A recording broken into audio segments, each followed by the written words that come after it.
নমস্কার বন্ধুরা, সোনালীর কিচেনে সবাইকে স্বাগত। আমার আজকের রেসিপি শোল মাছের পাতলা ঝোল। আসুন দেখে নেওয়া যাক কিভাবে বানাবো। এখানে আমি 600 গ্রামের একটা শোল মাছ কেটে ভালো করে ধুয়ে নিয়েছি। তাতে সামান্য একটু লবণ আর হলুদ গুঁড়ো মাখিয়ে নেব।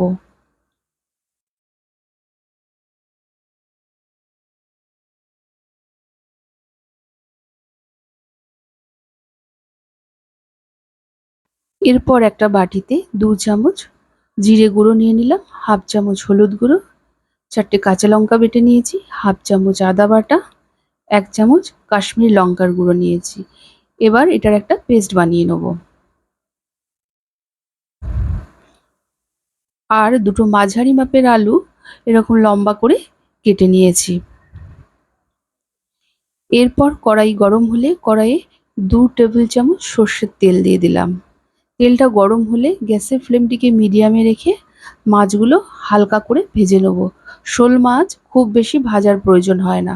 খুব বেশি ভাজলে না শোল মাছের যে একটা টেস্ট আছে সেই টেস্টটা অনেকটাই নষ্ট হয়ে যায়।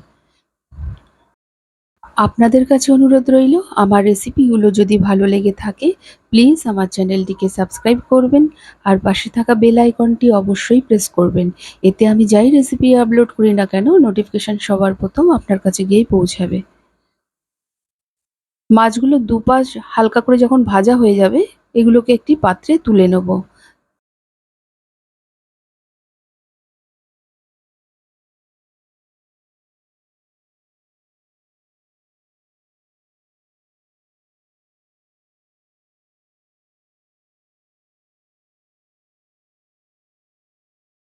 মাছ ভাজার পর যেইটুকু তেল আছে ওই তেলেই আলুগুলো প্রথমে একটু ভেজে নেব। আলুগুলো ভাজার সময় সামান্য একটু হলুদ গুঁড়ো আর লবণ দিয়ে ভেজে নেব।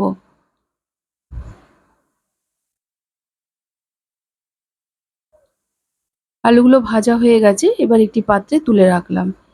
এরপর কড়াইয়ে 2 টেবিল চামচ সর্ষের তেল দিয়ে দিলাম। তেলটা গরম হলে কিছুটা পরিমাণ কালো জিরে আর কিছুটা পরিমাণ গোটা সাদা জিরে আর একটা তেজপাতা ফোড়ন দিলাম। ফোড়ন থেকে একটা সুন্দর গন্ধ বেরালে যে মশলার ঘোলটা বানিয়ে রেখেছি সেটা দিয়ে দিলাম, সাথে স্বাদ অনুযায়ী লবণ দিয়ে কিছুক্ষণ কষিয়ে নেব।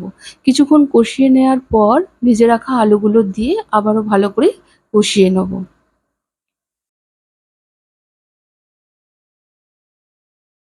মশলা থেকে যখন পুরোপুরি তেল ছেড়ে আসবে সেই সময় আমি এখানে ঝোলের পরিমাণটা বেশি রাখবো, তাই 1.5 গ্লাসের মতো জল দিয়ে দেবো।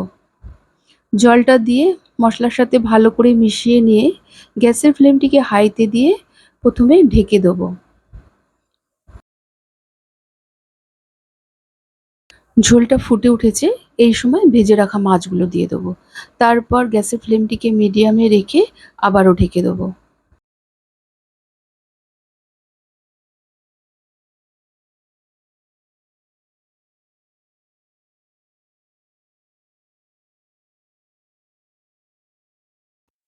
আমাদের শোল মাছের ঝোল প্রায় হয়েই গেছে। দেখুন আলুগুলো ভালোভাবে সেদ্ধ হয়ে গেছে। এই সময় সামান্য একটু ধনেপাতা কুচি দিয়ে ভালো করে মিশিয়ে নিয়ে গ্যাসের ফ্লেমটিকে অফ করে কিছুক্ষণ ঢেকে রাখবো। তারপর সার্ভ করব।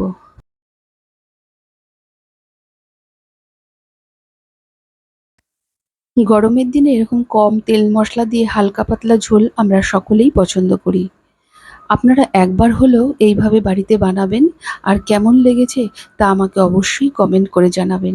যদি ভালো লাগে একটা লাইক ও শেয়ার করবেন। আজকের মতো এতটুকু।